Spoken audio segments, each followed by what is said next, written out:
बिस्मिल्लाहिर्रहमानिर्रहीम।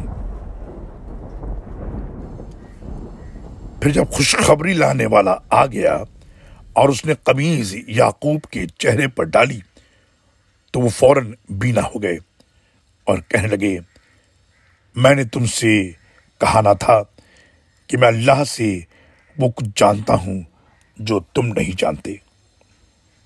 वो कहने लगे, अब्बा जान, हमारे लिए हमारे गुनाह की माफ़ी मांगिए, वाकई में हम खताकार थे। याकूब ने कहा, मैं अनकरीब अपने रब से तुम्हारे लिए माफ़ी मांगूंगा, वो यकीनन माफ़ करने वाला और रहम करने वाला है।